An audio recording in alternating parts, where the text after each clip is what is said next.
And have your attention here in the Media Center. We are now joined by NASCAR Hall of Famer and Hendrick Motorsports Vice Chairman Jeff Gordon with the number 5 Hendrick Motorsports Chevrolet. Jeff, congratulations on the victory today. That 5 car, and Kyle had speed all day, but also a lot of resilience. Walk us through the race from your perspective.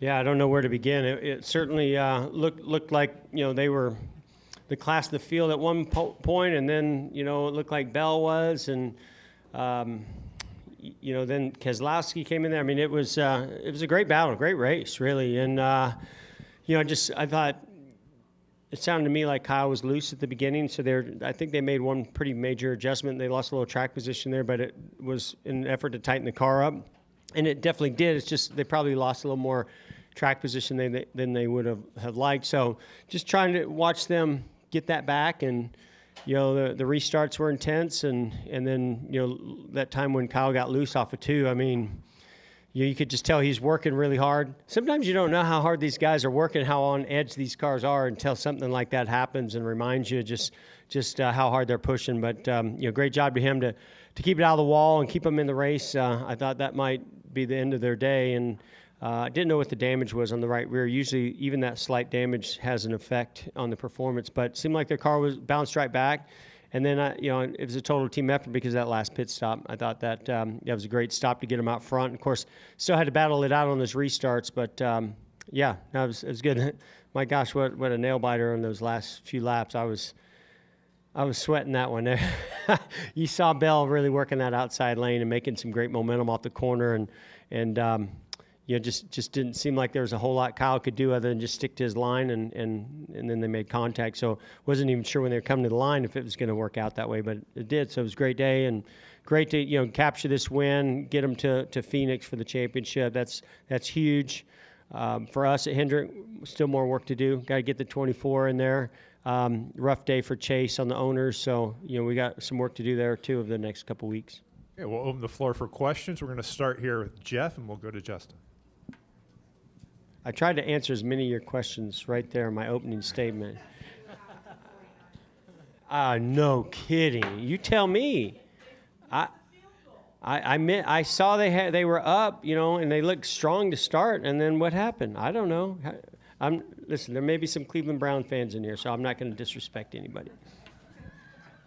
Jeff, Kyle, all this week won a sprint car championship, did Indy 500 testing, and now wins a key NASCAR playoff race. Is there any way to put in perspective what this guy is doing with the broader motorsports landscape? Yeah, how do you win your own championship? That was my question. It's certainly a great week. I was up there with him in Indy, and just like kind of childhood dreams for me, him, his dad, Rick Hendrick. Being up there at Indy was so special. And I felt like all of our teams had confidence coming into this race. I think that, with the win earlier in the year, I think this track's been pretty good to us in the fall the last couple of years as far as speed. So there's a lot of confidence by everybody coming into this weekend. And, other than the unfortunate failure by the 9, I thought the cars, all continued to show speed, throughout the day. But, the conditions, the heat of the track and just, tires and wear and all those things, track position it was challenging. It was a tough day. So, to see them overcome the adversity and some of the challenges and be able to get it into victory lane and it be such a great race right down to the wire. That's what you want to see in this round of the playoffs going to the championship. We'll go Justin, then Jerry, then Jonathan. Justin Schuler kicking the tires. Jeff, you're talking about the resilience of Kyle Larson, but what about the rest of the team? Because obviously you had the tire issues on Saturday and then more tire issues plaguing other people today. So from your perspective, what's going through your mind with the constant tire issues just being nonstop?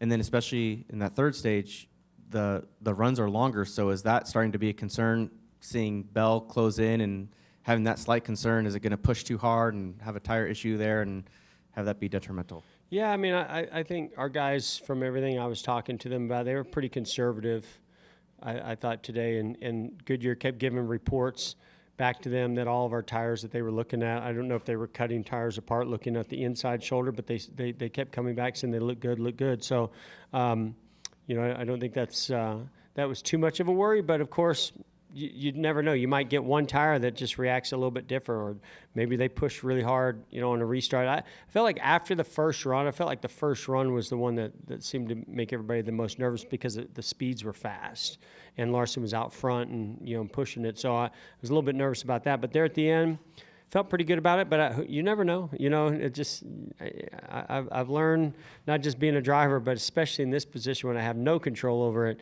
that you just don't get your hopes up or get, you know, your mind going there until that car crosses the checkered flag. And so, yeah, it was just great to see him do that at the end.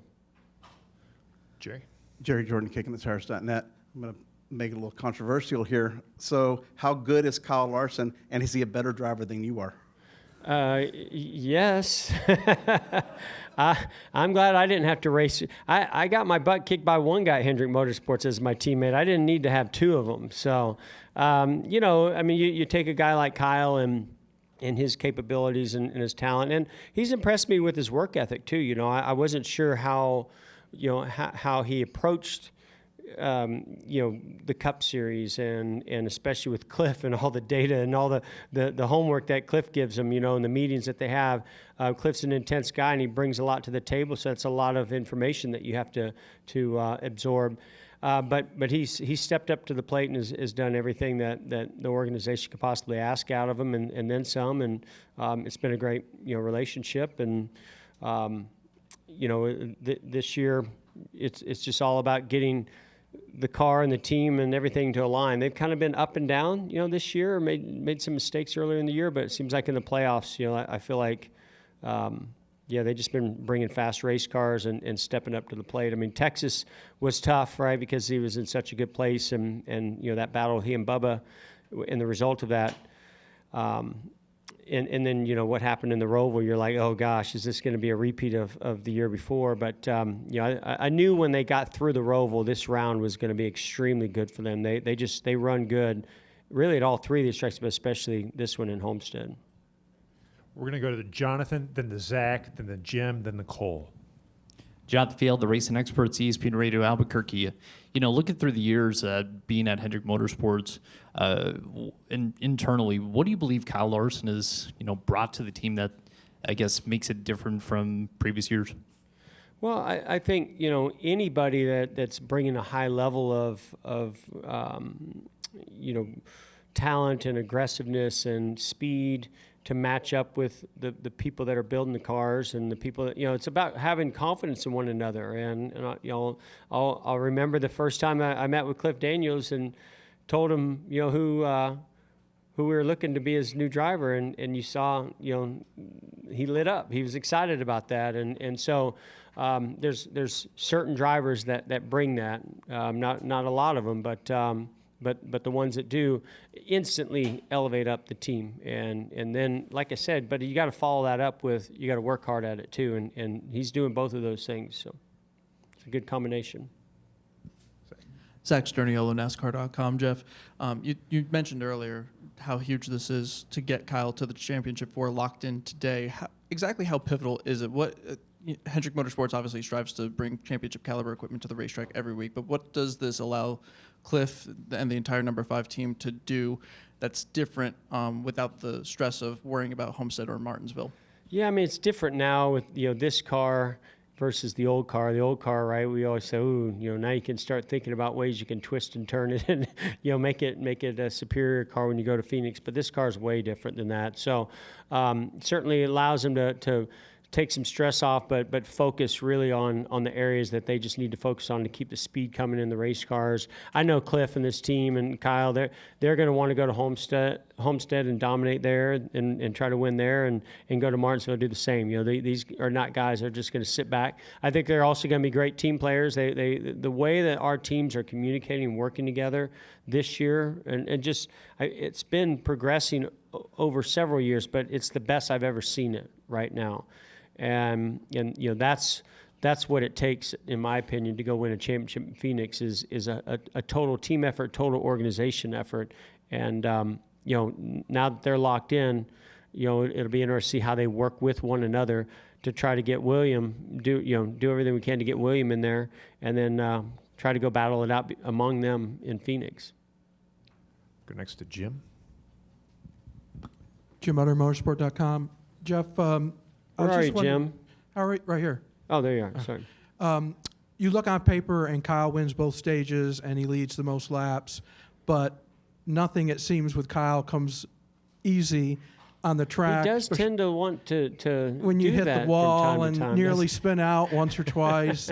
And I was just wondering, is that and his ability to overcome those things, is that just something that you guys grown accustomed to and part of what makes him special? Yeah, I mean, the guy knows how to win clearly, and I mean, I think Cliff and he have some real heart-to-heart discussions about some of those instances, and on both sides, I would say, from whether it's a strategy call or something, a misstep on pit road, or Kyle and restarts. But it's more about being able to have the trust in one another where you can have those kind of hard conversations because you just want to get better. You just want everybody to get better. And they're able to do that. Actually, Kyle welcomes it. Every time I talk to him, about some of those conversations, he's like, no, I welcome it. I love the intensity, the passion that Cliff and the engineers bring, and how they want to push me at all times. So it's good. So no, I don't think you can change that. You don't want to change that in a guy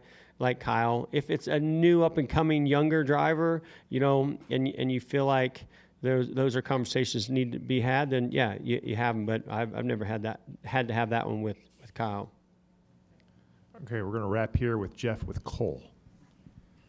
Cole Cusimano with the Arizona Republic. Jeff, first off, congrats on the win. And then just want to fast forward to Phoenix, to the Xfinity side. You have Raja Karuth making the start in the 17 car. I would just love to know what you make of him and his driving abilities and what made him a good fit for the organization. Yeah, I mean, I think it's so cool that it's going to be at Phoenix to have him in the car. That's the first time I ever met Raj and his dad was at Phoenix in the garage, maybe like the ARCA or Xfinity garage, and just meeting him for the first time was like, wow, this kid seems very professional and very driven and well spoken, and I was like, I look forward to watching his career, and I've followed it along the way, and you just never know what a driver is getting into as far as equipment, and this time we're going to know, he's going to be in good Hendrick Motorsports equipment. We got to make sure we button up some things so we don't have an issue like we had at the Roval with Boris, but we're looking forward to giving him a good race car and a good race team, and I think I'd just like to see him go put a solid effort in there and just make every lap. I think it's probably going to be the most important thing first. Well, Jeff, before you get to Phoenix, you have Homestead to take care of next week and Martinsville the week after that, so good luck in the rest of the playoffs, and we'll see you in Phoenix. Yeah, great start and great round for us. We'll keep it going. Thank you. Take care now.